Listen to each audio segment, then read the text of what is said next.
नमस्कार विद्यार्थी मित्रांनो, विदर्भ आयएस अकॅडमीच्या ऑनलाईन प्लॅटफॉर्मवर तुमचे पुन्हा सहर्ष स्वागत आहे। मी अंकुश अब्रुक। आज एक अत्यंत महत्त्वाचा विषय आपण घेऊन आलेलो आहोत। नाव आहे चालू घडामोडी आणि थंबनेलमध्येच तुम्ही पाहिलेलं असेल की मी काय म्हटलेलं आहे की चालू घडामोडी हा विषय जीएस मधला आत्मा आहे।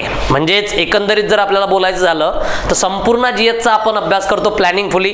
पॉलिटी आहे, हिस्ट्री आहे, जिओग्राफी आहे, या सर्वांचा अभ्यास करत असताना एक स्ट्रॅटेजी असते, परंतु पॉलिटीच्या अभ्यासासाठी आपल्याकडे स्ट्रॅटेजी फारशी अवेलेबल दिसत नाही आणि त्याच अनुषंगाने आज आपण पॉलिटीचा अभ्यास करताना होणाऱ्या चुका सोबत काय काय गोष्टी त्या प्रकारच्या महत्त्वाच्या असतात, कोणकोणते टॉपिक आपण त्या प्रकारचे ध्यानात ठेवायला पाहिजेत, अशा अनेक गोष्टींवर विभिन्न प्रकारे चर्चा करणार आहोत। तुम्ही व्यवस्थित त्या प्रकारचा पेन आणि नोट घेऊन त्या प्रकारचं सोबत राहा आणि या गोष्टींवर थोडाफार कॉन्सन्ट्रेट करून हे ऐका। ओके, आता मुद्दा काय आहे की चालू घडामोडी हा विषय फार स्टॅटिक विषय आहे। सरळ त्या प्रकारचा विषय आपल्याला या ठिकाणी जर आपण पाहिला तर दिसून येतो, परंतु अभ्यास करत असताना याचे जे प्रश्न असतात हे मागील काही वर्षापासून जर आपण पाहिले तर थोडेसे बदलत आहेत, स्वरूप बदलत आहे। मग आता नेमकं स्वरूप कुठे येत आहे ते आपण पाहणार। आपली राज्यसेवा आहे, कंबाईन आहे, या एक्झामला फोकस करत असताना वेटेज फार महत्त्वाचं आहे। आता आपलं कसं असतं माहिती आहे का, साधारणतः आपण एखाद्या विषयाला वेटेज फिक्स मानू शकतो।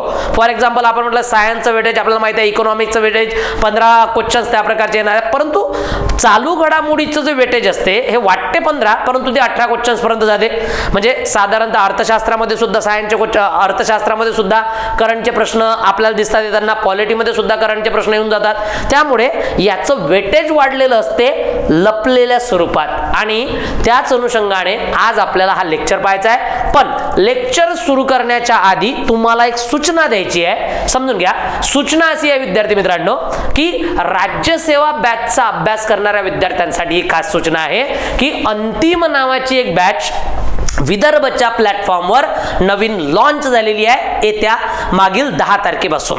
आणि या बॅचचं वैशिष्ट्य असं आहे विद्यार्थी मित्रांनो की अंतिम नावाची बॅच आपण काय म्हणतो तर राज्यसेवेचा जो अंतिम 2024 चा आपला अटेम्प्ट आहे, या अटेम्प्ट मध्ये बी प्लॅन आपल्याला जायचं आहे। फॉर एक्झाम्पल बा आपली एक्झाम पोस्टपोन झाली, कारण सांगतो ही बॅच सुरू करण्याचा आपल्याला आपली एक्झाम पोस्टपोन झाली आणि एक्झाम पोस्टपोन झाल्यावर बाय प्लॅन जर आपण व्यवस्थित 75 दिवसाचं पूर्ण प्लॅनिंग फुल स्टडी जर आपण स्ट्रॅटेजीनुसार केला तर कुठेतरी यश येऊ शकते।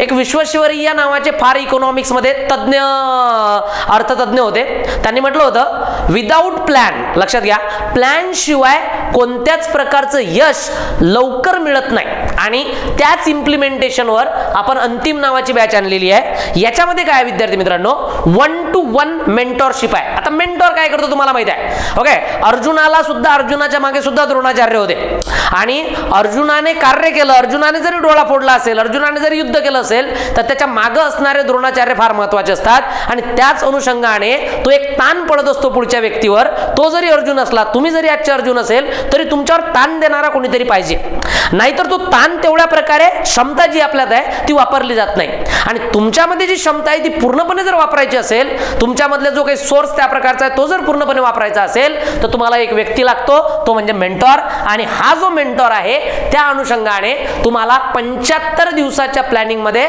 अवेलेबल असेल आणि इवन विथ प्लॅन असेल। तुमच्या जेवणाच्या वेळेपासून ते तुमच्या अभ्यासाच्या वेळेपर्यंतचं पूर्ण प्लॅन या मेंटॉरशिप बॅच मध्ये आहे, जेणेकरून तुम्ही व्यवस्थित अभ्यास करू शकाल आणि अभ्यास झाला असं तुम्हाला 75व्या दिवशी वाटलं पाहिजे। त्या अनुषंगाने ही आपण बॅच घेऊन आलेलो आहोत आणि या बॅचचं इंटेन्शनच हे आहे की तुमचा प्रत्येक विषय हा होऊन गेला पाहिजे। या अनुषंगाने तुम्हाला अशा प्रकारचे टाइम टेबल्स दिल्या जातील, टाइम टेबल शीट्स दिल्या जातील आणि या आधारावर तुम्ही चालाल। जसं पहा इथं मी काय केलेलं आहे, माझ्याकडे या विषयाचा माझ्याकडे चालू घडामोडीचा विषय आहे। ओके, आता चालू घडामोडीचा अभ्यास करताना मी इथे काय दिलेलं आहे 10 एप्रिल। मग 10 एप्रिलला मी त्या प्रकारचा पहा 10 एप्रिलला मी विद्यार्थ्यांना सांगितलं की तुम्हाला क्रीडा करायचा आहे। काय करायचं आहे? क्रीडा किती 1 जानेवारी 2023 ते 31 मार्च 2000 तरी 15 महिन्याचं क्रीडा मी यांच्याकडून करून घेणार आहे। पहिल्या दिवशी क्रीडा, दुसऱ्या दिवशी क्रीडा आणि तिसऱ्या दिवशी क्रीडा। ऑलिम्पिक 2020 सुद्धा मी यांच्याकडून करून घेणार आहे। याचा अर्थ विद्यार्थ्याला कधीतरी माहित नसते कोणत्या रस्त्यावर जायचंय, त्यामुळे अभ्यास कसा करायचा याची स्ट्रॅटेजी, सोबत तुमच्या असतील मेंटॉर, आणि दररोज तुम्हाला 8 ते 8:30 हे लाईव्ह सेशन सुद्धा यामध्ये होईल. दिवसभराचं प्लॅनिंग, तुम्ही केलेलं वर्क, त्याच्यावर रिकॉल, आणि त्यानंतर आम्ही प्रत्यक्षात तुम्हाला 8:30 वाजता रात्री भेटू, जेणेकरून तुमच्या क्युरीज आम्ही सॉल्व्ह करू शकू. अशा प्रकारची एक पूर्ण बॅच आम्ही तुमच्याकडे घेऊन आलेलो आहोत. आणि या बॅच मध्ये हेच खरं वैशिष्ट्य आहे की तुमचा रिझल्ट लवकरात लवकर येऊ आणि तुमचा अभ्यास चांगल्या प्रकारे हो. ओके, तर अशा प्रकारची ही बॅच आहे. चला, याची माहिती तर मी तुम्हाला देऊनच दिलेली आहे. तुम्हाला ही बॅच परचेस करायची असेल तर तुम्ही विदर्भ IAS अकॅडमीच्या जे काही ॲप आहे त्यावर जाऊ शकता किंवा कॉन्टॅक्ट करू शकता विदर्भ IAS अकॅडमीला, आणि त्या अनुषंगाने ही बॅच घेऊ शकता. मला असं वाटते 14 एप्रिल आणि 13 एप्रिलला खास करून या बॅचसाठी मला वाटतं सूट पण ठेवण्यात आलेली आहे. ओके, डिस्काउंट सुद्धा ठेवण्यात आलेला आहे. नक्की याचा फायदा घ्या. आपण आपल्या लेक्चरकडे वळूया. तर आजचा आपला लेक्चर जो आहे त्या लेक्चरचा पहिला मुद्दा आपण पाहिलेला आहे की बाबा आपल्याला काय दिसते साधारणतः की MPSC मध्ये चालू घडामोडी अध्ययनाच्या अभ्यासाचा आत्मा, म्हणजे आता GSचा आत्मा, एकदम डायरेक्ट मी आत्माच म्हणून दिलेला आहे बरं, तुम्ही काही कन्फ्यूज होऊ नका. आणि आत्मा का म्हटलं हे मी तुम्हाला सिद्ध करून दाखवतो की बाबा हा आत्मा कसा आहे, आणि ह्या जर नसेल तुमच्या सोबत तर मग रिझल्ट कसा येत नाही याचं कारण आहे बेसिकली. ओके, आता मग पुढे आपण थोडंसं जाऊया म्हणजे तुम्हाला कळेल की आत्मा काय आहे. आता एक एक टॉपिक पहिला आपण एक गोष्ट समजून घेऊया की चालू घडामोडीचा अभ्यास करताना बेसिकली आपल्याला काय समजून घ्यावे लागतात.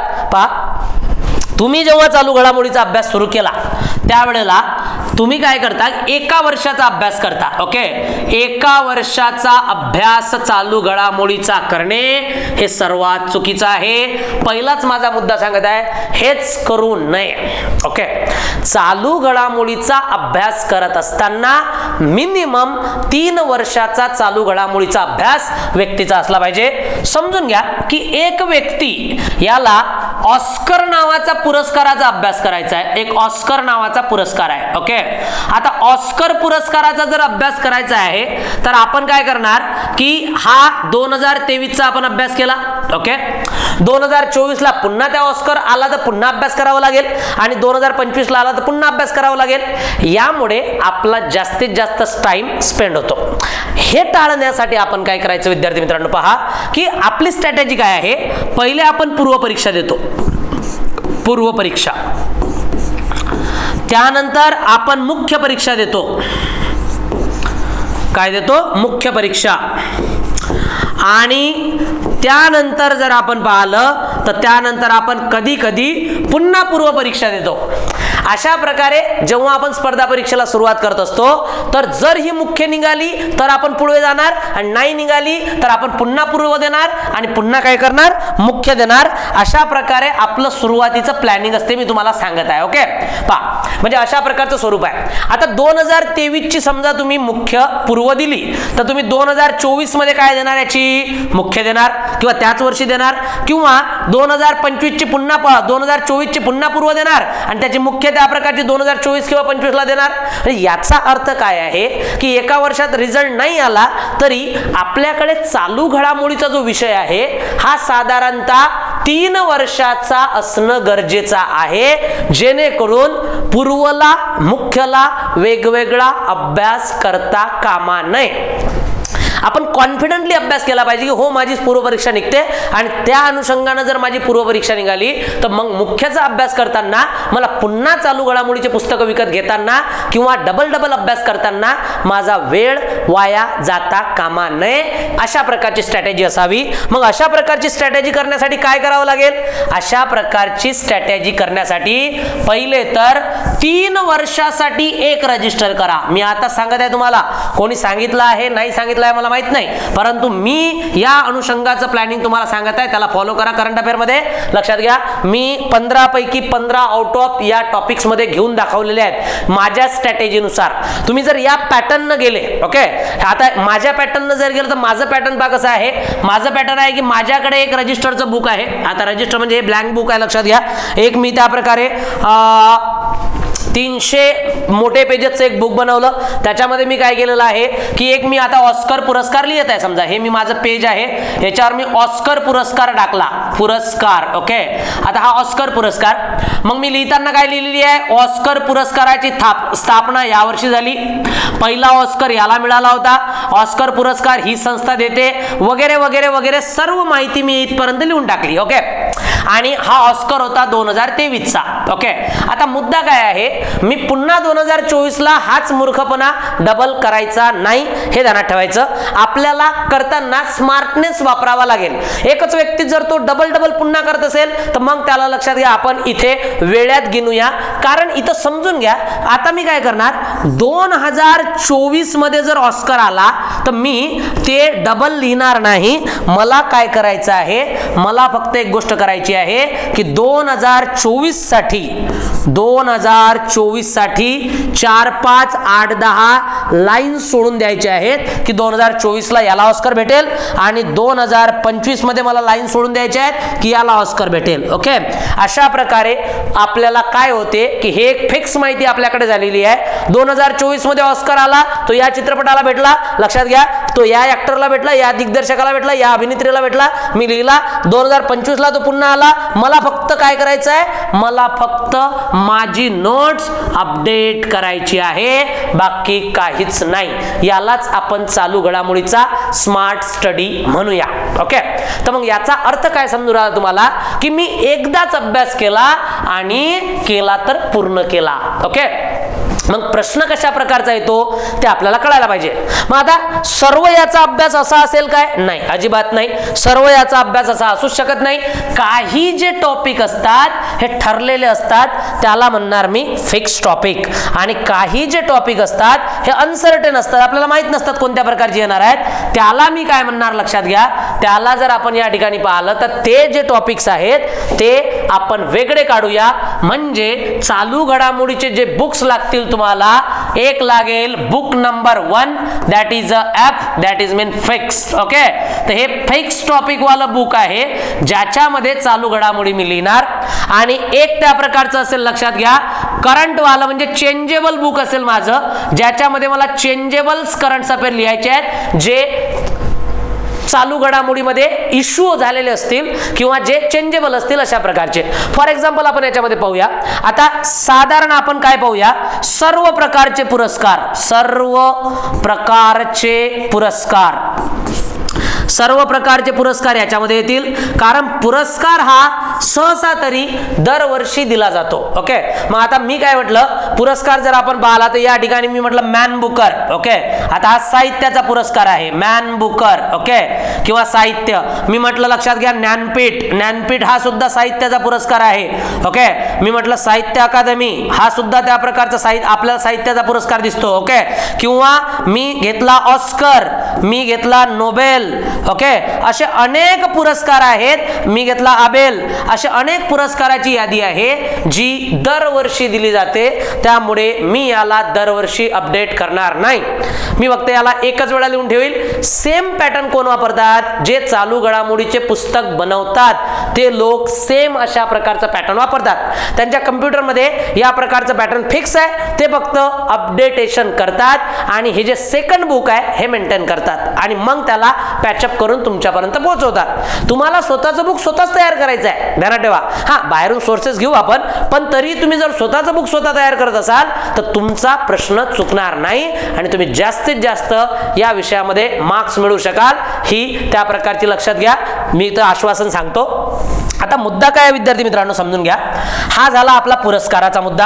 आणखी कोणते टॉपिक असू शकतात असे थोडंसं यावर डिस्कस करूया बरं. ओके, आणखी पहा, परिषदा, जेवढ्या काही परिषदा असतात, परिषदा ज्याला आपण मीटिंग्स असं म्हणूया. मग आता जागतिक परिषदा सुद्धा असतात आणि काही परिषदा लक्षात घ्या भारतीय सुद्धा असतात आणि काही त्या प्रकारच्या महाराष्ट्रीयन सुद्धा असतात. आता समजा महाराष्ट्राबद्दल जर आपण बोललो तर महाराष्ट्रामध्ये नाट्य संमेलने असतात, मराठी नाट्य संमेलन, किंवा लक्षात घ्या या ठिकाणी काँग्रेस विज्ञान अधिवेशन अशा प्रकारचे असतात. किंवा इंटरनॅशनल लेवलवर जर आपण गेलो तर G20 परिषद कुठे भरली, ब्रिक्स कुठे भरली, ओके, आशियान परिषद कुठे भरली, अशा प्रकारचे प्रश्न दरवर्षी ह्या परिषदा कुठे ना कुठे भरतात आणि त्या अनुषंगाने आपण फक्त काय करायचं, एक वेळा G20ची माहिती लिहून टाकायची की G20 मध्ये एवढे देश आहेत, G20ची एवढी स्थापना झाली, G20 मधून त्या प्रकारचा सध्याचे अध्यक्ष सध्याचा यजमान हा देश होता आणि ज्या वर्षाचं तुम्ही लिहिलेलं आहे, इथं समजा तुम्ही 2023 ची माहिती लिहिली असेल तर तुम्हाला खाली लाईन सोडायच्या आहेत फक्त 2024 साठी आणि 2025 साठी. याला म्हणतात चालू घडामोडीचा दूरदृष्टिकोनात्मक अभ्यास. ओके, तुमच्याकडे व्हिजन असलं पाहिजे आणि असं व्हिजन असलं पाहिजे जे आपल्याला लांबवरचं दिसणार या अनुषंगाने. आणि म्हणून सांगत आहे की तुमच्यामध्ये ॲबिलिटी आहे, याच्यामध्ये माझी शंका नाही आहे. मग त्या अनुषंगाने जर आपण काम केलं, स्ट्रॅटेजिकल काम जर केलं तर अभ्यासामध्ये एक वेगळी लयबद्धता येते आणि मग चांगला रिझल्ट येतो. ओके, आणखी काय वाटते तुम्हाला फिक्स मध्ये, आणखी कोणकोणत्या मुद्दे येऊ शकतात लक्षात घ्या, जे तुम्हाला वाटतील ते मुद्दे. फॉर एक्झाम्पल इथं जर आपण पाहिलं तर ओके, काही क्रीडांमधले भाग असतात, क्रीडा पुरस्कारही याच्यामध्ये भरपूर सारे येतात. ओके, अशा प्रकारच्या गोष्टी असतात. काही दिनविशेष एकच वेळा करावे लागतात, वारंवार करावेच लागत नाहीत, 12 महिने शेवटी हेच असणार आहेत. अशा प्रकारचे फिक्स टॉपिक तुम्ही काय करा, वेगळे काढा. ओके, आणि मग दुसऱ्याकडे जाऊया. दुसऱ्याकडे आहे चेंजेबल सब्जेक्ट. या चेंजेबल सब्जेक्ट मध्ये ना खूप सारे पॉइंट्स येतात. एखादा मुद्दा चर्चेत आहे, तो चर्चेत का आहे त्यावर प्रश्न येतो. ओके, मग तो चर्चेत असणारे काही मुद्दे वेगळे सुद्धा दिसतात आणि याच अनुषंगाने चालू घडामोडीचे नेमके टॉपिक्स कोणते आहेत यावर आज आपलं डिस्कशन आहे, आज आपली चर्चा आहे. आज चालू घडामोडीचा आपल्याला चिरफाड करायचा आहे संपूर्ण, आणि या लेक्चर मध्ये ते चिरफाड तुम्ही संपूर्ण समजून घ्या. ओके, चला आता पुढे वळतो मी. याच्या नेक्स्ट लेवलकडे आपल्याला जायचं आहे. पहा, या चिरफाडकडे जर आपण गेलो तर पहिला मुद्दा काय दिसतो की बाबा याच्यामध्ये कोणते टॉपिक्स IMP आहेत. ओके, पहा टॉपिकचं जर आपल्याला बोलायचं झालं तर महाराष्ट्रातील साहित्य संमेलन. तुम्ही मला मनातल्या मनात तुम्हाला बोलायचं आहे की बाबा हे फिक्स आहे की चेंजेबल आहे. ओके, आता याच्यामध्ये पहा महाराष्ट्रातील साहित्य संमेलन. महाराष्ट्रामध्ये साहित्य संमेलन जसं मी इथं बोललेलो मराठी साहित्य संमेलन. ओके, मराठी साहित्य संमेलन समजा 2023चं या ठिकाणी भरलेलं होतं, 2024चं या ठिकाणी भरलं, 2025चं या ठिकाणी भरलं आणि 2023 मध्ये त्याच्यावरची सर्व माहिती तुमच्याकडे जर असेल तर डबल पुन्हा अभ्यास करावा लागत नाही. फक्त तेवढ्याच गोष्टी ध्यानात ठेवाव्या लागतात. 2023चं साहित्य संमेलन, अध्यक्ष होते हे वगैरे वगैरे. आणि कधी कधी कसं होते, मग जोड्या लावायला प्रश्न येतो 2023, 2024 आणि 2025. आणि तुम्ही जर नवीन विद्यार्थी असाल तर तुम्हाला फक्त 2025 माहित असतो, 2023-24 माहित राहत नाही. त्यामुळे हा प्रश्न चुकण्याची शक्यता असते आणि त्या अनुषंगाने आपण परफेक्शन बनत नाही. आणि म्हणूनच मी म्हणत आहे जर तुम्हाला परफेक्ट बनायचं असेल तर अशा प्रकारच्या गोष्टी ध्यानात ठेवाव्या लागतील. मग आता महाराष्ट्रातील नाट्य संमेलन तुम्ही ध्यानात ठेवायची, काँग्रेस विज्ञान परिषदा ध्यानात ठेवायच्या, मराठी विश्व नाट्य संमेलन ध्यानात ठेवायची. ही पूर्ण यादीच काढून घ्या, ज्याची पूर्ण माहिती लिहून नंतर लाईन सोडून द्या. 2023, 24, 25 तुम्ही जोपर्यंत तुमचं टार्गेट असेल त्या अनुषंगाने तुम्ही बनवू शकता. ओके, मला तरी असं वाटतं 2023 पासून तुम्ही बनवायला हरकत नाही, आता जर अभ्यास करत असाल तर. ओके, चला पुढे वळूया. आता विद्यार्थी मित्रांनो पहा, सेकंड मध्ये काय दिसते आपल्याला की पहिले तर आपण महाराष्ट्रातील काही पुरस्कार, काही परिषदांवर बोललो. आता मी कशावर बोलत आहे पहा की राजकीय घडामोडी सुद्धा असतात. आता राजकीय घडामोडी म्हणजे काय, बेसिकली यावर बोलूया आपण. पहा की साधारण जर आपण पाहिलं तर भारतामध्ये 2 पक्षीय सरकार असते. मुख्य पक्ष 2च राहतात भारतामध्ये जसं पाहिलं तर यामध्ये सध्या काँग्रेसचं जे काही इंडिया आघाडी तुम्हाला दिसत आहे आणि एक NDA नावाची आघाडी तुम्हाला दिसत आहे, लक्षात घ्या. ओके, अशा प्रकारे हे दोघं आपल्याला याच्यामध्ये मोठ्या प्रमाणात लढताना दिसतात. सोबतच मग कोणकोणत्या निवडणुका सुद्धा याच्यामध्ये येतात. मग पहिला मुद्दा येतो याच्यामध्ये राजकीय संस्था. मग राजकीय संस्था कोणकोणत्या आल्या, काँग्रेस, BJP, NCP, अशा प्रकारे नॅशनलाइज पार्टीज किती आहेत इंडियामध्ये, कोणाला दर्जा दिला, कोणाचा दर्जा काढून टाकला, या प्रकारच्या सर्व घटना तुम्हाला राजकीय घडामोडीमध्ये कव्हर कराव्या लागतात. सोबतच लक्षात घ्या याचा अभ्यास करताना आणखी कोणते मुद्दे येतात यावर थोडंसं डिस्कस करूया. यामध्ये जर आपण पाहिलं तर याच्यामध्ये आणखी काय येणार, याच्यामध्ये आपल्याला दिसते की बाबा राष्ट्रपतीची निवडणूक. पहा या ठिकाणी राष्ट्रपतीची निवडणूक दिसते आपल्याला. ओके, त्याच्यानंतर उपराष्ट्रपतीची निवडणूक, लोकसभेचे अध्यक्ष म्हणा किंवा लोकसभेची निवडणूक, विधानसभेची निवडणूक, स्थानिक स्वराज्य संस्थेच्या निवडणुका. फॉर एक्झाम्पल आता लोकसभेच्या निवडणुका लागलेल्या आहेत. मग लोकसभेच्या निवडणुकीमध्ये किती टप्प्यामध्ये महाराष्ट्रातील निवडणुका पार पडतील असा ऑलरेडी प्रश्न त्या प्रकारचा मागच्या निवडणुकीच्या वेळेला आला होता की किती टप्प्यात निवडणुका पार पडल्या. ओके, निवडणूक आयोगाच्या बाबतीत निवडणूक आयोगाचे आयुक्त कोण आहेत, ओके, किंवा त्या प्रकारे निवडणूक आयोगामध्ये सदस्य कोणकोणत्या प्रकारचे आहेत, निवडणूक आयोगाचं कलम किती आहे, असे महत्त्वाचे मुद्दा आपल्याला या ठिकाणी दिसून येतात. राज्यसभेच्या निवडणुका झाल्या, विधान परिषदेच्या निवडणुका झाल्या, ह्या तुम्हाला ध्यानात ठेवाव्या लागतात. पोटनिवडणुका जर एखाद्या ठिकाणी झाल्या असतील, आता पोटनिवडणुका म्हणजे काय, पोटनिवडणुका म्हणजे अशा निवडणुका ज्या ठिकाणी एखाद्या व्यक्तीचा मृत्यू जर झाला असेल तर 6 महिन्याच्या आत तिथे निवडणुका घ्याव्या लागतात, त्याला म्हणतात पोटनिवडणूक. निवडणूक चालू नसताना सुद्धा तिथे निवडणूक घेतली जाते, तो व्यक्ती मृत झाला किंवा तिथलं सदस्यत्व गेलं असेल तर. ओके, अशा प्रकारे आपल्याला पोटनिवडणूक जर एखाद्या ठिकाणी झाली असेल, कोण निवडून आलं त्यावर लक्ष द्यावं लागते. आयोगाचे सदस्य, हाच निवडणूक आयोगाचे सदस्य, आरक्षणासंबंधीच्या काही आयोगाने ठरवलेल्या तरतुदी, ओके, राज्याचे मुख्यमंत्री त्या संबंधित त्यांच्या बातम्या. म्हणजे काही विधानसभेच्या निवडणुका झाल्या असतील तर तुम्हाला चर्चात्मक गोष्ट काय पाहावी लागते लक्षात घ्या. जर एखाद्या विधानसभेच्या निवडणुका जर झाल्या असतील तर त्या अनुषंगाने विधानसभेच्या निवडणुका कशा प्रकारच्या झाल्या. फॉर एक्झाम्पल आता मध्य प्रदेश विधानसभेच्या निवडणुका झाल्या. मग आता इथं मुद्दा काय काय ते जर आपण लिहिलं की बाबा मध्य प्रदेश विधानसभेच्या निवडणुका, तर तुम्हाला काय काय माहित असलं पाहिजे. मध्य प्रदेशचे सीएम, मध्य प्रदेशचे राज्यपाल, त्याचबरोबर मध्य प्रदेशच्या विधानसभेची संख्या, ओके, आणि किती टप्प्यामध्ये हा निवडणुका घेण्यात आल्या, सोबतच मध्य प्रदेश सोबत कोणकोणत्या राज्यांच्या निवडणुका घेण्यात आल्या असा प्रश्न आपल्याला विचारला जाऊ शकतो. किंवा एखाद्या राज्यपालाची नियुक्ती झाली, जसं आता महाराष्ट्राच्या राज्यपालाची नियुक्ती झाली किंवा राष्ट्रपतीची नियुक्ती झाली किंवा नवीन त्या प्रकारचे विधानसभेचे अध्यक्ष आले किंवा विधान परिषदेचे अध्यक्ष आले किंवा इथं त्या प्रकारचं लक्षात घ्या, अशा प्रकारच्या ज्या काही नियुक्त्या होत असतात, राजकीय स्वरूपाच्या नियुक्त्या होत असतात, त्यावर सुद्धा आपल्याला भाष्य आणि लक्ष द्यावं लागते. मग लोकसत्ता सारख्या वृत्तपत्रांमधून तुम्ही याची माहिती मिळवू शकता. आता होते कसं विद्यार्थी मित्रांनो, आता थोडंसं ध्यान द्या की 2023 ची एक्झाम आपण पाहूया. 2023 ची एक्झाम 4 जूनला झाली होती आणि त्या एक्झाम मध्ये एक प्रश्न आला होता आणि नुकतंच राज्यपालांची नियुक्ती सुद्धा झाली होती लक्षात घ्या काही दिवसाआधी. आणि त्या अनुषंगाने 2023 च्या राज्यसेवेलाच आपल्याला एक प्रश्न दिसतो जो कशावर विचारलेला आहे पहा. तर या ठिकाणी प्रश्न पहा, राज्यपालांवर विचारलेला आहे. मी तुम्हाला विथ प्रश्नासोबत हे समजून सांगत आहे कशा प्रकारचा अभ्यास करायचा. पहा मग आता काय दिसतं आपल्याला की बाबा नोव्हेंबर 2000 या ठिकाणचा हा प्रश्न घेऊया आपण. खालील विधाने विचारात घ्या.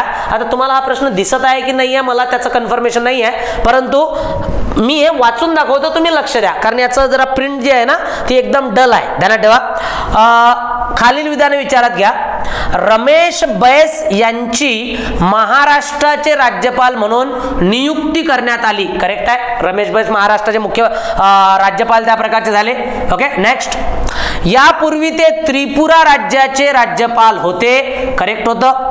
ते मूळ छत्तीसगडचे आहेत, हे सुद्धा करेक्ट होतं. याचा अर्थ ABC आपलं उत्तर आहे. म्हणजे तुम्हाला कळलं आहे काय की राजकीय घडामोडीवर प्रश्न विचारतात. मग इनकेस जर एखादा व्यक्ती राजकीय स्वरूपात नवीन नियुक्त झाला असेल तर तुम्ही त्याची माहिती काढून घेतली पाहिजे. कशी माहिती काढायची लक्षात आलंच असेल तुमच्या की तो कोण्या राज्याचा आहे, तो यापूर्वी कुठे होता.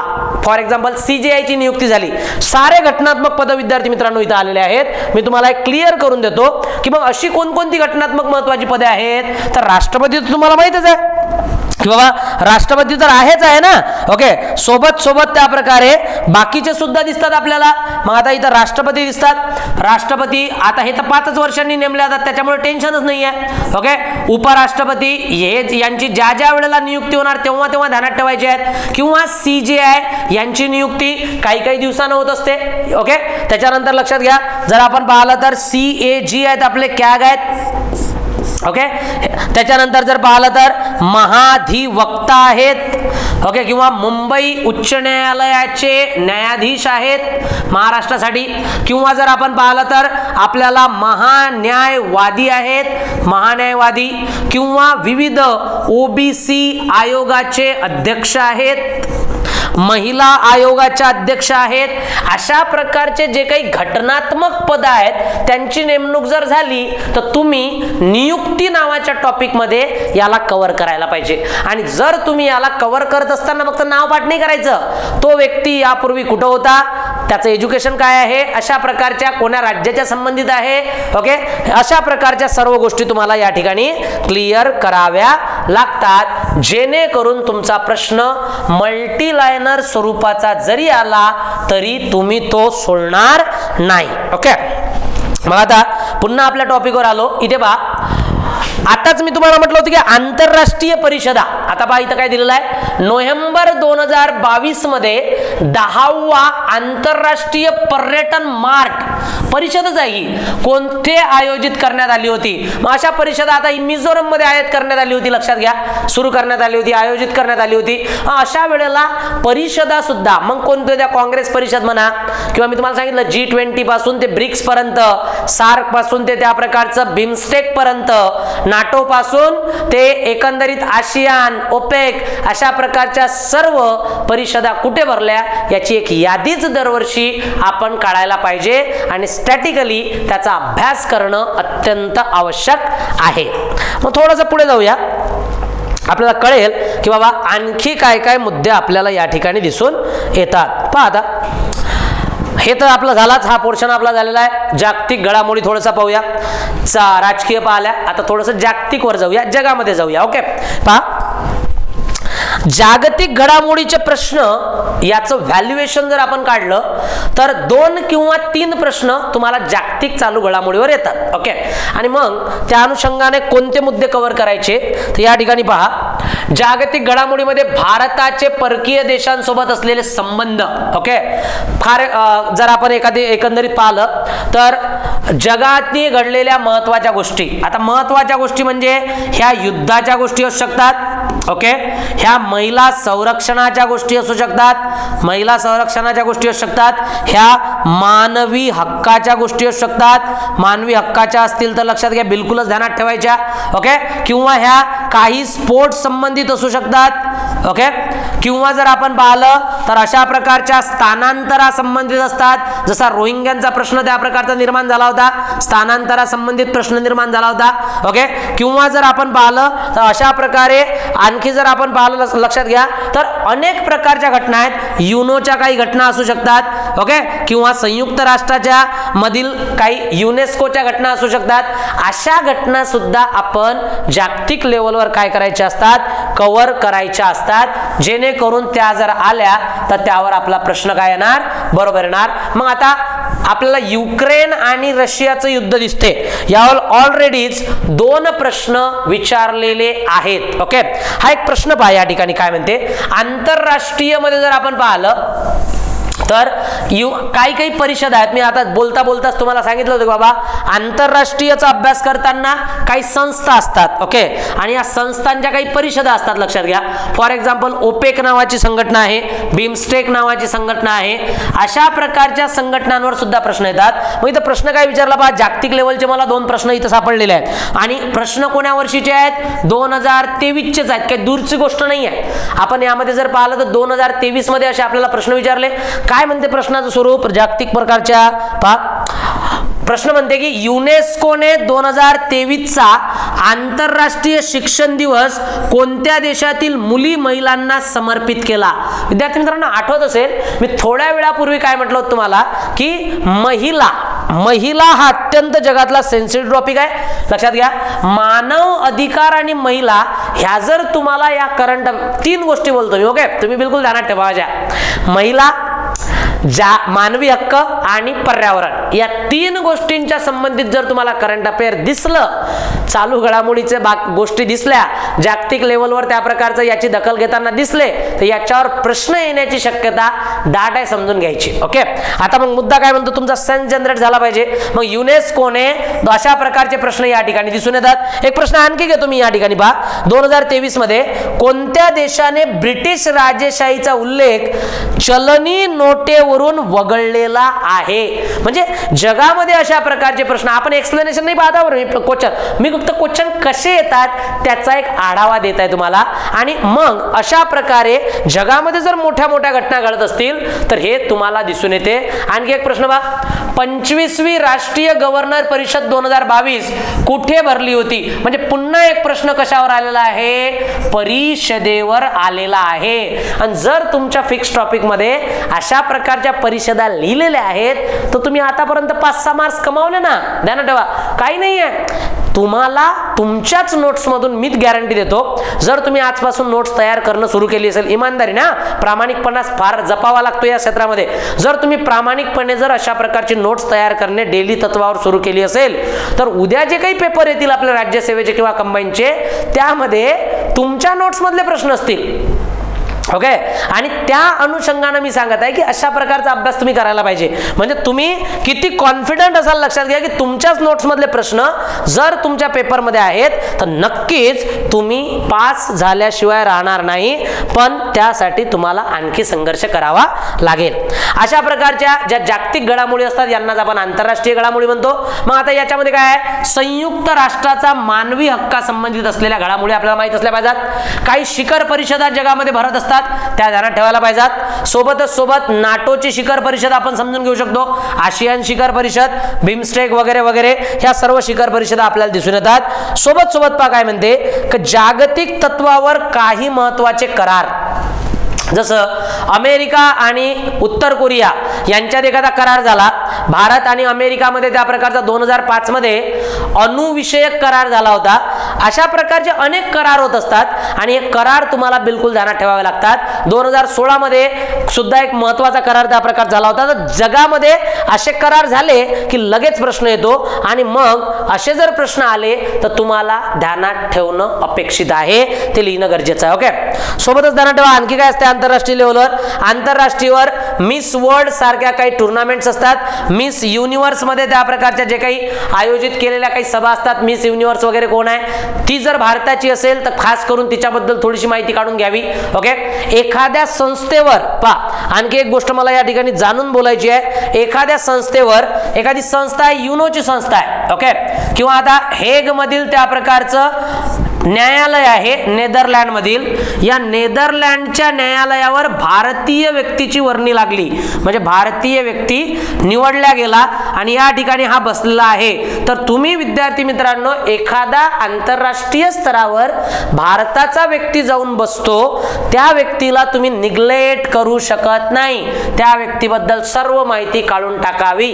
एकतर त्याला प्रीला प्रश्न असेल, एकतर त्याला मेन्सला प्रश्न असेल. प्रश्न असेल म्हणजे असेल. ओके, एखादा मराठी माणूस, एखादा मराठी व्यक्ती हा भारताच्या मुख्य पदावर गेला असेल, ओके, एखादा मराठी व्यक्ती हा भारताच्या मुख्य पदावर गेला असेल किंवा इतर देशातील मुख्य पदावर गेला असेल तर त्याची सुद्धा तुम्ही दखल घ्यायला पाहिजे व्यक्ती विशेष नावाच्या टॉपिक मध्ये. फॉर एक्झाम्पल आपण पाहिलं होतं की हेगचे जे न्यायाधीश होते हे भारताचे बनले होते, वर्ल्ड बँकचे जे संचालक होते, लक्षात घ्या, ते भारताचे बनले होते. अशा वेळेला वारंवार त्यांच्यावर प्रश्न आलेला आहे. किंवा एखादी महिला म्हणा, लक्षात घ्या, आंतरराष्ट्रीय स्तरावर तर आपल्याला अशा प्रकारच्या गोष्टी दिसून येतात. किंवा एखादी महिला पहिल्यांदाच एखाद्या संस्थेची अध्यक्षा बनली असतील, पहिल्यांदाच शब्द, एखादी घटना जर पहिल्यांदाच घडली असेल तर पहिल्यांदाच घटना घडणे हे सुद्धा एक लक्षण आहे चालू घडामोडीवर प्रश्न येण्याचं. ओके, लक्षणच आहे असंच म्हणूया आपण. एखादी गोष्ट लक्ष घ्या, आपल्याला काय दिसते, आपण जरा पाहिलं तर मुंबई उच्च न्यायालयाच्या पहिल्या महिला न्यायाधीश, ओके, चेल्लूर म्हणून होत्या, त्यांच्यावर प्रश्न आलाच होता. ओके, आता सध्या पहा, सेबी नावाची एक संस्था आहे, सेबी, याला म्हणतात security exchange board of India. आता याच्या अध्यक्षा ज्या आहेत ह्या आहेत माधवी बुच. ओके, माधवी पुरी बुच ह्या अध्यक्ष आहेत आणि ह्या पहिल्या महिला अध्यक्षा त्या प्रकारच्या राहिलेल्या आहेत. या अनुषंगाने त्यांच्यावर प्रश्न येऊ शकतो. ओके, म्हणजे ज्या ज्या ठिकाणी आपल्याला अशा प्रकारच्या गोष्टी दिसतील त्या आपण पाहायच्या. पहिल्या नावाचा शब्द सुद्धा तुम्हाला अत्यंत महत्वाचा आहे, ज्याहून तुम्हाला ओळखता येते बाबा की चालू घडामोडी यावर प्रश्न येण्याची शक्यता आहे. यालाच म्हणतात सेन्स जनरेट करणे. ह्या चुका तुम्ही करू नका की तुम्हाला दिसत आहे हा व्यक्ती महत्वाचा आहे आणि तुम्ही त्याला निग्लेक्ट करताय. ही तुमची चालू घडामोडीचा अभ्यास करताना सर्वात मोठी चूक ठरू शकते. ओके, चला सेन्स देताय, थोडासा सेन्स तुमचा वाचल्यानं त्या प्रकारचा जनरेट होणार, त्याच्यामध्ये काही शंका नाही आहे. ओके, पुढे बोलूया. आणखी कोणकोणत्या त्या प्रकारच्या महत्वाचे मुद्दे आहेत ते आपण पाहूया. आता एक प्रश्न तशाच प्रकारच्या नियुक्तीवर इथेही आपल्याला या ठिकाणी मी जाणूनच टाकलेला आहे, तुम्हाला पहा लक्षात घ्या. इथे मराठीमध्ये नाही आपल्याकडे. Who among the following inaugurated women's world boxing championship 2023 in New Delhi. Okay, अशा प्रकारचा प्रश्न दिसतो आणि याच्यामध्ये आपल्याला लक्षात घ्या अनुराग सिंग ठाकूर असं त्या प्रकारचं उत्तर दिसते. यामध्ये अत्यंत महत्वाचा भाग काय दिसतो लक्षात घ्या की कोणी त्या प्रकारचं यामध्ये उद्घाटनाला कोण हजर होतं त्या अनुषंगाचा तो प्रश्न होता. मग आता हा आंतरराष्ट्रीय स्तरावर झालेला आहे ना, कोणी त्या प्रकारचं त्याचं लक्षात घ्या उद्घाटन केलेलं आहे त्या अनुषंगाचा प्रश्न जर आपल्याला दिसला तर मग इथे तशा प्रकारच्या घटना येतात. ओके, आता एक गोष्ट आणखी समजून घ्यायची, एक गोष्ट आणखी या ठिकाणी काय समजून घ्यायची आहे पहा की न्यायालयीन बाबी सर्वोच्च न्यायालय. ओके, आता न्यायालयासंबंधित जर आपण गेलो तर चर्चात्मक भाग आहे आपल्यासाठी एक अत्यंत महत्वाचा भाग की न्यायालयाचे काही आदेश. ओके, न्यायालयाने दिलेले काही निर्णय फार महत्वाचे असतात. ओके, न्यायालयाने निर्णय दिलेला आहे व्यभिचार करणे गुन्हा नाही, तो तुम्हाला ध्यानात ठेवावा लागेल कोणत्या कलमात संबंध येतो. न्यायालयाने दिलेला निर्णय आहे की लक्षात घ्या आधार कार्ड देणे कंपल्सरी नसेल, तो खाजगीपणाचा तुमचा हक्क आहे, तो निर्णय असेल. किंवा न्यायालयाने निर्णय दिला असेल लक्षात घ्या एखाद्या ठिकाणचा की समलैंगिक संबंध त्या प्रकारचा गुन्हा नाही, कोण्या देशाने एखाद्या देशाने गुन्हा दिला असेल, एखाद्या देशाने तो गुन्हा नाही दिला असेल. अशा प्रकारे जर जगामधील आणि भारतामधील काही न्यायिक गोष्टी असतील तर अशा न्यायिक गोष्टींवर आपण ध्यान देणे अत्यंत आवश्यक असते. ओके, मग याच्यामध्ये पहा काही महत्वाच्या घटना दुरुस्त असतात. उदाहरणार्थ 2005 ला आपल्याला उदाहरणार्थ आपल्याला 105वी घटना दुरुस्ती आणि 106वी घटना दुरुस्ती ह्या नवीन स्वरूपाच्या झालेल्या आहेत. मग हे सुद्धा न्यायिक संबंधामध्ये येते. ओके, किंवा न्यायालयाच्या किंवा राजकीय घडामोडीच्या संबंधित त्या घटना दुरुस्त्या तुम्हाला घटनेच्या संबंधित दिसून येतील. किंवा काही न्यायालयाच्या प्रक्रिया या संबंधितही आपल्याला अशा प्रकारचे प्रश्न दिसतात. त्याचबरोबर न्यायालयाच्या नियुक्त्या, एखाद्या न्यायालयाने नवीन न्यायालय त्या प्रकारचं स्थापित केलं असेल किंवा सर्वोच्च न्यायालयाच्या आदेशाने एखादं नवीन न्यायालय स्थापित केलं असेल. ओके, किंवा न्यायालयाचं ठिकाण बदलवलं असेल. फॉर एक्झाम्पल आपण जर पाहिलं तर मध्य प्रदेशची राजधानी जरी त्या प्रकारची भोपाळ असली तरी मध्य प्रदेशचं जे उच्च न्यायालय आहे हे आपल्याला कुठं दिसते, जबलपूरला दिसते. मग अशा प्रकारे मागच्या वेळेला अमरावती म्हणजे आंध्र प्रदेश, तिथे त्या प्रकारचे न्यायालयाचे स्थान बदलवले होते. असं काही जर घटना होत असतील त्या सुद्धा न्यायिक क्षेत्रामध्ये येतात आणि त्या सुद्धा तुम्हाला कव्हर करायच्या असतात. ओके, पुढे पहा आणखी काय म्हणते याच्यामध्ये न्यायालयाचे निर्णय मूलभूत हक्काच्या संबंधित असतील. समजा न्यायालयाचे निर्णय जर मूलभूत हक्काच्या संबंधित असतील तर त्यावर तुम्हाला ध्यान द्यावं लागते. काही मागील खटले त्या संबंधित होते का ते सुद्धा ध्यानात ठेवावं लागते. आणि केंद्रशासित प्रदेशाचा दर्जा काढून घेणे किंवा राज्यपालाच्या काही आदेश देणे. एखाद्या आता आपल्याला दिसते की 31 ऑक्टोबर 2019 ला जम्मू अँड काश्मीरचा दर्जा काढून टाकला. ओके, आणि मग त्याच्यावर काही मुद्दे दिसतात का, किंवा एखाद्याचा पक्षाचं चिन्ह काढून घेतलेलं आहे त्याच्यावर न्यायालयाचे काही मुद्दे आहेत का, तर राज्यपालाच्या अधिकारावर अशा सुद्धा प्रश्न आपल्याला येत असतात जे न्यायिक स्ट्रॅटेजिकल त्या प्रकारचे असू शकतात. त्यानंतर विद्यार्थी मित्रांनो पहा सरकारी घडामोडी, शासन निर्णय, योजना, संस्था आणि अहवाल. म्हणजे शासकीय योजना, काही शासकीय योजना असतात या ठिकाणी जर आपण पाहिलं तर सरकारी घडामोडी आहेत, शासनाचे निर्णय आहेत. काही संस्था सुद्धा आहेत आणि काही अहवाल सुद्धा आहेत. खास करून नीती आयोगाचा अहवाल, ओके, नीती आयोगाचा अहवाल तुम्हाला ध्यानात ठेवावा लागतो.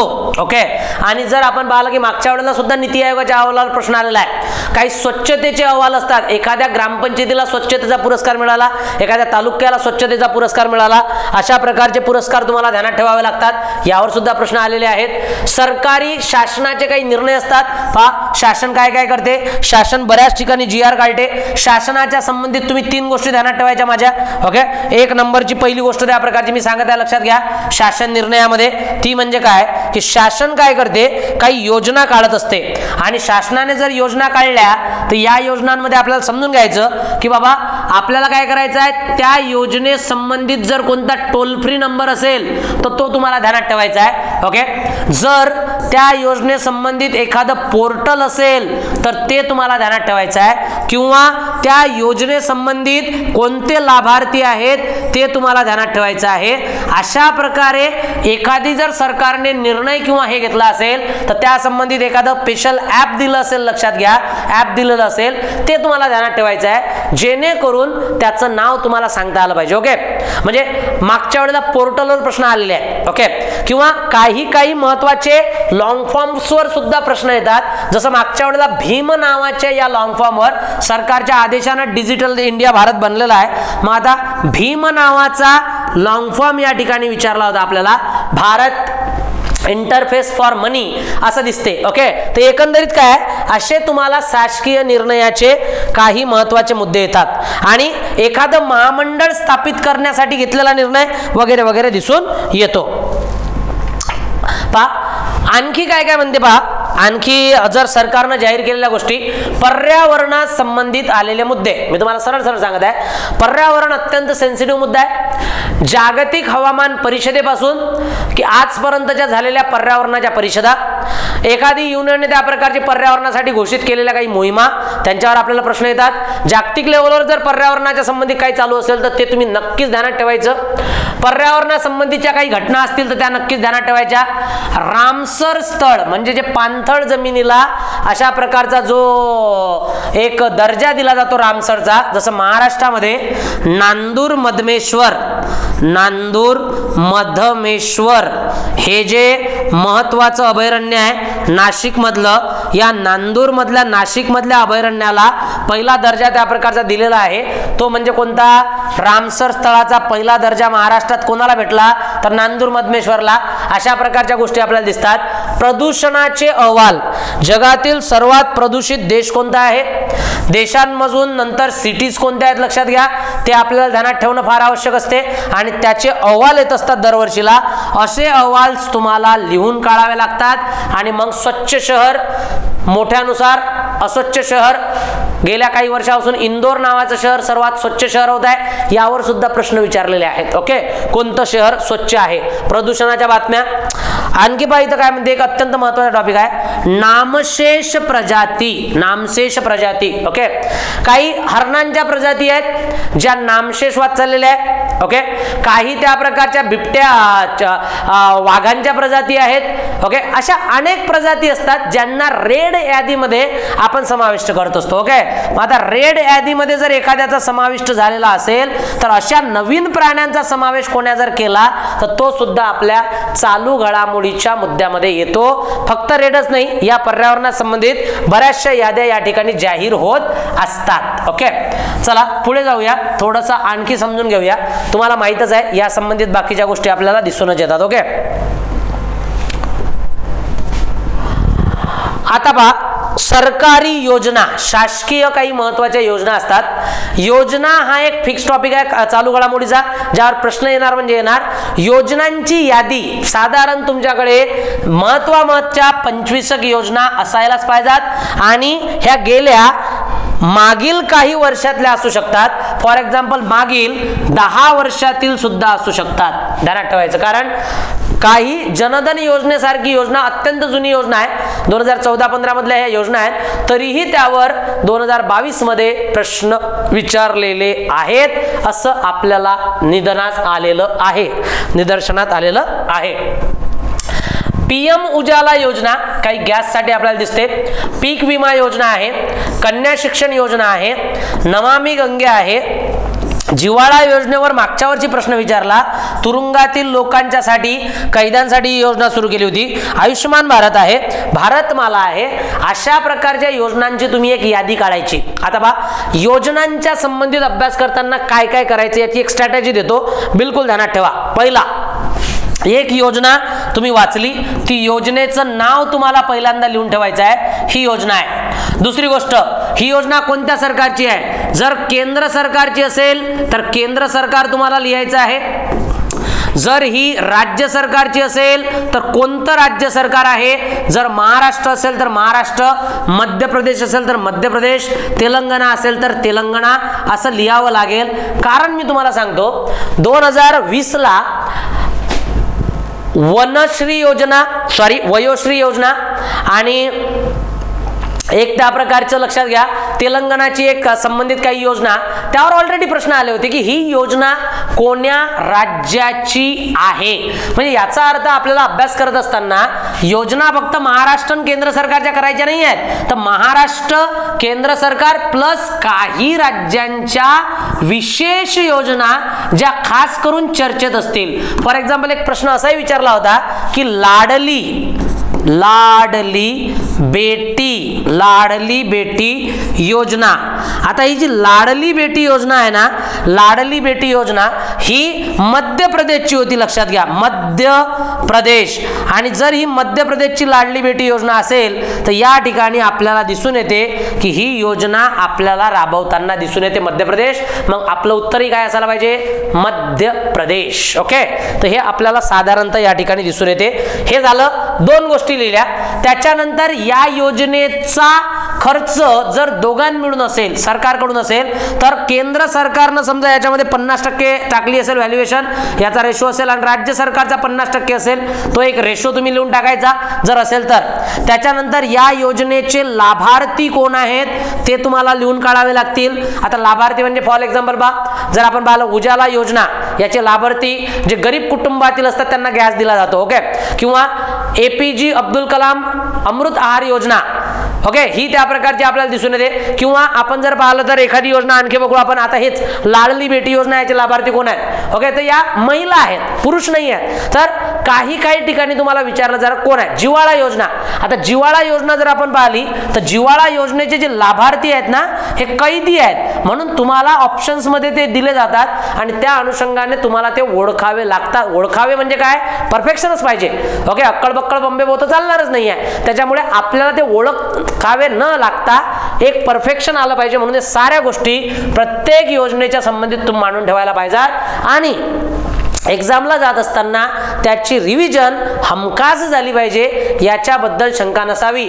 आणि जर तुमच्याकडे 3 वर्षाचं मटेरियल आहे, 2 वर्षाचं मटेरियल आहे, 1.5 वर्षाचं मटेरियल आहे, तर कॉन्फिडंटने तुम्ही जाऊ शकता, रिव्हिजन करू शकता. पण मटेरियल असणं गरजेचं आहे. नाहीतर आपलं कसं असते, बऱ्याच विद्यार्थ्यांचं असते, लक्षात घ्या की ज्याच्या त्या वेळेला मग मासिक जांभळू दे, मला शोधू दे, हा टॉपिक इकडून काढू दे, तो तिकडून काढू दे. हे जर अशा प्रकारचं स्मार्ट वर्क नसेल तर मग तुम्हाला अशा गोष्टी करता येणार नाही. हे सुद्धा या ठिकाणी मी मेन्शन करणे आवश्यक आहे. विद्यार्थी मित्रांनो, प्रत्येक शब्द बोलत असताना आम्ही तुमची काळजी करत असतो की तुम्हाला कुठेतरी अडचण येऊ नयेत. ओके, आता मी पुढच्या टॉपिक कडे जातो. या योजना तुम्हाला समजल्यास अशा प्रकारच्या योजना असतील. आता आणखी एक महत्त्वाच्या ज्या घडामोडी आहेत त्या घडामोडींना आपण काय म्हणूया? त्या घडामोडी आहेत विद्यार्थी मित्रांनो आर्थिक घडामोडी. ओके, आता आर्थिक घडामोडीमध्ये काय काय ते पाहून घेऊया. आर्थिक म्हणजे अर्थशास्त्राच्या संबंधित काही घडामोडी येतील. ओके, पहा, फॉर एक्झाम्पल जर आपण या ठिकाणी पाहिलं तर आपल्याला काय दिसते? अर्थसंकल्प. काय दिसतो? अर्थसंकल्प हा या ठिकाणी आपल्याला दिसून येतो की अर्थसंकल्पामध्ये आपण काय अभ्यासायचं? नंबर 1, पहिला अर्थसंकल्पामध्ये आपण काय अभ्यासायचं आहे की बाबा अर्थसंकल्पाचा अभ्यास करताना अर्थसंकल्प हा एक वार्षिक डॉक्युमेंट आहे, लक्षात घ्या, जो दरवर्षी येतो, दरवर्षी येणार. मग यामध्ये टॅक्सचे दर त्या प्रकारचे किती आहेत ते तुम्हाला ध्यानात ठेवावे लागतात. मला असं वाटतं 2021चा काहीतरी प्रश्न समथिंग आहे ज्याच्यामध्ये तुम्हाला भांडवली कराचा दर विचारला होता. ओके, मग भांडवली कराचा दर निर्मला सीतारामननी काही 25% वगैरे ठेवला होता, लक्षात घ्या. संबंधित असा प्रकारचा एक प्रश्न होता. ओके, किंवा अर्थसंकल्प आपल्याला दिसून येतो, त्याच्यामध्ये टॅक्सचे दर तुम्ही ध्यानात ठेवायचे, किंवा आपण जीएसटी संबंधित काही अपडेट असतील त्या ध्यानात ठेवायच्या, जीएसटीच्या परिषदा ध्यानात ठेवायच्या, कितव्या चालू आहेत, काय चालू आहेत, कोणता स्लॉट वाढलेला आहे का, वगैरे वगैरे वगैरे, किंवा याच्यामध्ये काही नवीन त्या प्रकारचे उपक्रम सुरू केलेले आहेत का ते ध्यानात ठेवायचे. या उपक्रमांवर जर आपण पाहिलं तर मी तुम्हाला या ठिकाणी एक गोष्ट दाखवतो, पहा, ते तुम्हाला इथं समजून येईल की यावरही सुद्धा मोठ्या प्रमाणात आपल्याला प्रश्न आलेले दिसून येतात.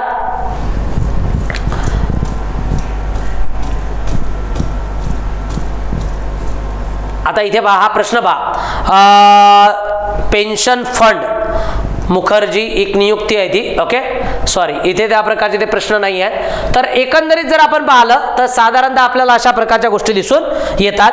तर हे सुद्धा प्रश्न आपल्याला या ठिकाणी दिसतं की मार्च 2023 पेन्शन फंड नियामक विकास प्राधिकरण याचे अध्यक्ष त्या प्रकारचे कोण झालेले आहेत, असे प्रश्न तुम्हाला एकंदरीत नेहमी येत असतात. फक्त हे काम व्यवस्थित त्या प्रकारचं या ठिकाणी करावं लागेल. ओके, त्याच्यानंतर मी पुढे त्या प्रकारचा वळतो. आपल्याला काय दिसते की एकंदरीतच जर आपण पाहिलं तर मी माझ्या नेक्स्ट इमेजवर होतो, मी होतो आपण पाहिलं होतं सामाजिक झालं आपलं, आर्थिक चालू होत आहे ना, आर्थिक, आर्थिक घडामोडीवर यावर आपण आहोत. एकंदरीत जर पाहिलं, लक्षात घ्या, तर साधारणतः आपल्याला या ठिकाणी महत्त्वाच्या गोष्टी दिसून येतात. तर आता इथे पहा, पहिला मुद्दा आपल्याला या ठिकाणी काय येऊन राहिला की आर्थिक मध्ये जर आपण गेलो तर आर्थिक मध्ये कर रचना त्या प्रकारची कशी असेल, किमती कशा त्या प्रकारच्या ठरवल्या जातील, ह्या सुद्धा एक महत्त्वाची गोष्ट आपल्याला या ठिकाणी दिसून येते. ओके, आणि किमती बरोबरच पहा, जस्ट मिनिट, याला आपण चेंज करून घेऊया. किमती बरोबरच पहा की अर्थसंकल्पाच्या ज्या आर्थिक घडामोडी आहेत, आर्थिक घडामोडीमध्ये पहिली गोष्ट काय, नंबर 1 जीडीपीचे दर. ओके, जीडीपीचे दर IMF ने किती घोषित केलेले आहेत, IMF ने किती घोषित केलेले आहेत, WB ने किती घोषित केलेले आहेत, हे तुम्हाला जाहीर करावं लागते. सोबतच लक्षात घ्या, RBI चे काही दर असतात ते तुम्हाला दरवर्षीला चेक करावं लागतात. जसा SLR चा दर आहे, CRR चा दर त्या प्रकारचा या ठिकाणी दिसून येतो, हे तुम्हाला घोषित करावे लागतात. किंवा आंतरराष्ट्रीय स्तरावर काही आपल्याला दिलेले दर्जे असतात. लक्षात घ्या, दर्जे म्हणजेच काय, ज्याला आपण रेटिंग पॉइंट म्हणतो. विद्यार्थी मित्रांनो, काय म्हणतो, रेटिंग पॉइंट्स किंवा रेटिंग त्या प्रकारची केली जाते. उदाहरणार्थ एक केअर नावाची एक संघटना आहे. ओके, आता केअर नावाची संघटना आहे, इक्रा नावाची एक संघटना आहे, ही भारताला किंवा बाकीच्या इंटरनॅशनल लेवलला दर्जे देत असते. भारताचा दर्जा BBB+ किंवा मायनस किंवा BB आहे, अशा प्रकारचे प्रश्न सुद्धा चालू घडामोडीमध्ये विचारले जाऊ शकतात. कोणत्या प्रकारचा दर्जा भारताचा आहे हे सुद्धा या ठिकाणी आपल्याला दिसून आलं पाहिजे. ओके, पुढे जाऊया. या ठिकाणी आणखी पहा, हे पूर्ण क्लिअर करतो मी. आर्थिक घडामोडीमध्ये आणखी काही गोष्टी सांगतो पहा. नवरत्न कंपन्या, महारत्न कंपन्या यांना कोणकोणत्या दर्जा भेटल्या, आज महारत्न कंपनी कोणती आहे ते तुम्हाला ध्यानात ठेवायचं आहे. सोबतच आणखी ध्यानात ठेवायचं अर्थशास्त्राच्या करंट अफेअर मध्ये काय काय ते, आंतरराष्ट्रीय व्यापार या स्वरूपाच्या त्या प्रकारच्या गोष्टी दिसून येतात. आंतरराष्ट्रीय व्यापारामध्ये कोणत्या गोष्टी चालू आहेत, कोणासोबत आंतरराष्ट्रीय व्यापाराचा आपला एखादा खास करार झालेला आहे का, ह्या सुद्धा दिसून येतात. व्यापार करार किंवा व्यापार तोलाचे काही नवीन आकडेवारी आलेली आहे काय, अशा प्रकारे हे सुद्धा आपल्याला चालू घडामोडीच्या अर्थशास्त्रा संबंधित दिसून येते. ओके, त्यानंतर थोडंसं पुढे जाऊया. या ठिकाणी पहा, क्लिअर करतो. त्यानंतर जर गेलो तर आपल्याला एक महत्त्वाचा मुद्दा आणखी कोणता दिसतो पहा, तर हे क्लिअर आपण इथे याला मी मोडून टाकतो. आता थोडंसं या ठिकाणचे काही मुद्दे राहिलेले आहेत त्याला समजून घेऊया. आता इथे योजना झाल्या आपल्या, आर्थिक त्या प्रकारच्या गोष्टी झाल्या. त्याच्यानंतर जर आपण इकडे पाहिलं तर आपल्याला कोणत्या घटना दिसतात, सामाजिक घटनांवर थोडंसं बोलूया. लक्षात घ्या, ह्या आपल्या सामाजिक घटना आहेत. सामाजिक समाजावर परिणाम करणाऱ्या काही समाजातील घटना असतात, त्यावर सुद्धा आपण ध्यान देणे अत्यंत आवश्यक आहे. जर यावर व्यवस्थित ध्यान दिलं तर ह्या घटना आपल्याला व्यवस्थित कळतील. फॉर एक्झाम्पल, एखादी घटना समाजाला भिन्न करून टाकणारी आहे, एखादी अशी घटना झालेली आहे, तर तशा घटनेवर तुम्हाला एखादी समिती नेमली का त्याचा सुद्धा अभ्यास करावा लागतो. जसा दिल्लीचा एक बलात्काराचा कांड झाला होता, त्यावर काही त्या प्रकारची समिती नेमली का, अशा काही घटना. जरांगेंचं जे काही उपोषण झालं होतं, महत्वाची घटना होती, पुऱ्या महाराष्ट्राला एकंदरीत त्या प्रकारचा हादरून टाकणाऱ्या घटना होत्या. अशा जे काही त्या प्रकारचं आपल्याला दिसते, जरांगे पाटलांचं काही उपोषण, त्यांच्यावर झालेला लाठीचार्ज, अशा काही घटना असतात ज्याच्यामध्ये आपल्याला लक्ष देऊन पाहावं लागते की हा मुद्दा चर्चेत का होता बाबा, आणि हा मुद्दा चर्चेत होता तर मग कोणा संबंधित होता. ओके, असं आपल्याला या ठिकाणी दिसून येते. ओके, नेक्स्ट आणखी जर पाहिलं तर काही व्यक्ती पहा. व्यक्तिविशेषामध्ये जर आपण गेलो तर व्यक्तिविशेषमध्ये काय दिसते आपल्याला, व्यक्तिविशेषमध्ये आपण 3-4 गोष्टी विद्यार्थी मित्रांनो बिलकुल ध्यानात ठेवायचे. पहा, या ठिकाणी जर आपण गेलो तर आपल्याला पहिला मुद्दा आहे आपला निधन वार्ता. काय आहे, निधन वार्ता. आता एखाद्या व्यक्तीचं निधन झालं तर तो व्यक्ती कोणत्या क्षेत्राशी संबंधित होता हे आपल्याला माहित असलं पाहिजे. तो व्यक्ती स्पोर्टच्या संबंधित असेल तर कोणत्या स्पोर्ट्सशी संबंधित होता, वाद्याच्या संबंधित असेल कोणत्या वाद्याच्या संबंधित असेल, कला संबंधित असेल तर कोणती कला, चित्रपटाच्या संबंधित असेल तर चित्रपट, ओके, त्याचे कोणते होते.